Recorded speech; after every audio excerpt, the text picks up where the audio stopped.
My name is Naheen Aiden. I saw you when I was just a kid, probably in Atlanta. And now I think you and I are catching up in age Right. together.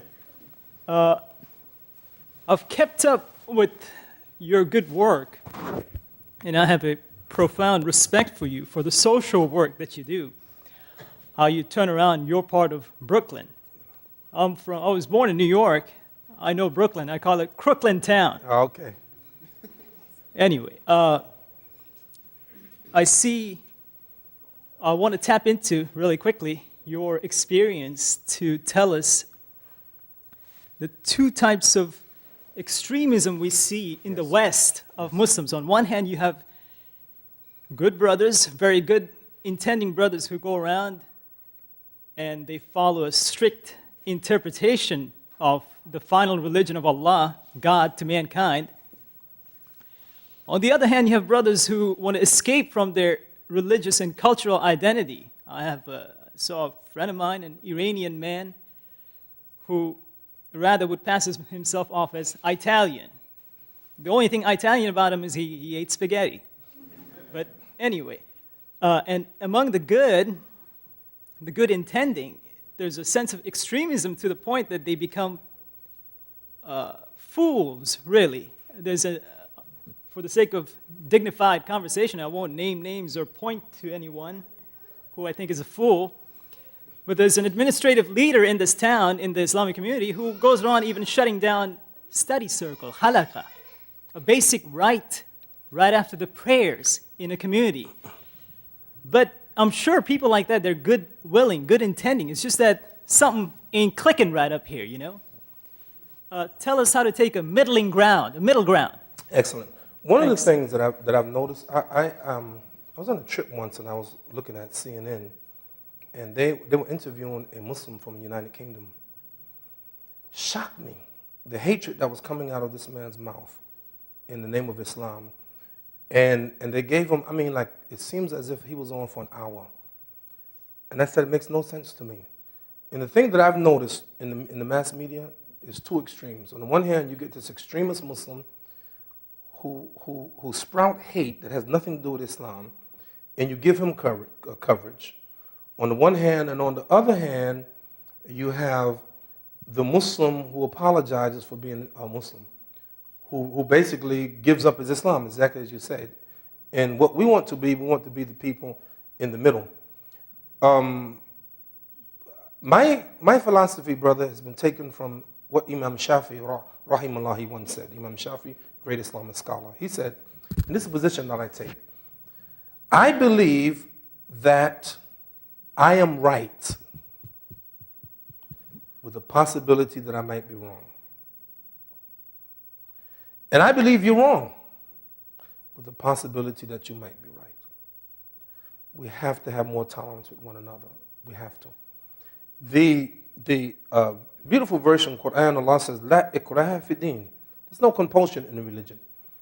You know, one of the great things about being a Muslim in the West, especially in America, is that we get an opportunity to live among people who have a different faith than ours. And that's a good thing. There's a Jewish rabbi, I won't even tell you his name because I don't want to get him in trouble. He comes to visit me in my masjid. And we're serious. We go hang out. We hang out together, literally. We hang out together. You know, he's fully Orthodox. He dressed as Orthodox Jew. And I said, you know, Rabbi, I talked to my Muslim friends about you. He said, Imam Siraj, I talked to my Jewish friends about you.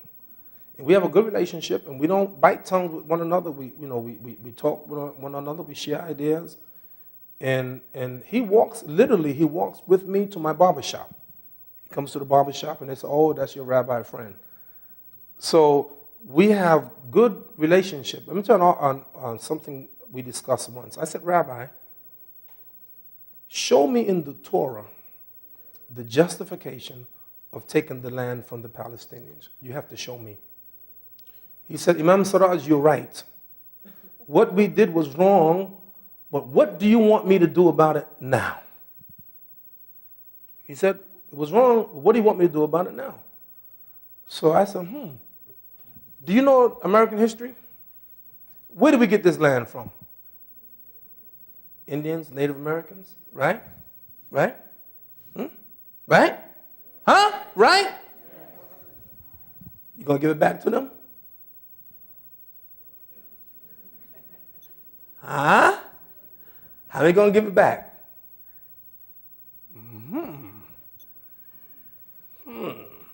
The point is, frank discussion.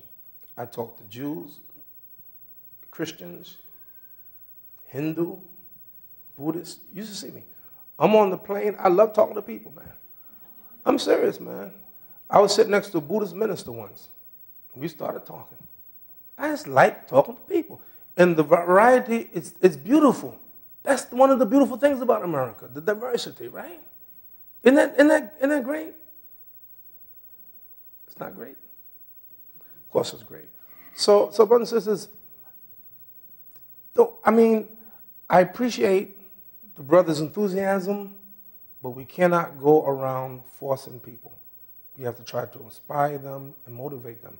One of the things about Malcolm, by the way, it's not often that I recommend movies, but there's one I want you to go see. 3 movies that I've recommended. One, I recommended Malcolm X. How many saw that? Okay. How many didn't see Malcolm X? Okay. Go see it. That's your assignment. Those who didn't see the movie Malcolm X, go see it. Who didn't see it again? Good, I got you on camera again. The second one was a movie called Patrice Lumumba. Actually, it was in French, but in English subtitles. Excellent movie. And the third one is called The Great Debaters. The Great Debaters. Is it playing here? Does it come to Gainesville? Do you have theaters in Gainesville? You do? How many saw it? Raise your hand. Go see it. Go see it. Go see it. It stars the same person who starred in Malcolm, Denzel Washington, and he also directed it. The reason I say that, it's a true story, by the way. It is about a black school that debated people all over the world, all over the country, and they debated Harvard University and won. It's a really fantastic story. And the thing I'm saying for the brother is one of the things about Malcolm, what made Malcolm and Martin Luther King powerful, both of them were persuasive speakers. You persuade people with your ideas. The strength of the Muslims is not bombs. It's not. We don't even make bombs. We don't. All the bombs the Muslim countries have to get it from the West. Did you know that? We don't make no bombs. We don't even make toy guns.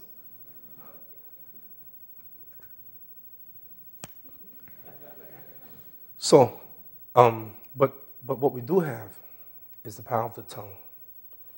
Many Americans may never read one verse of the Quran or even one tradition of our prophet, peace and blessing be upon him.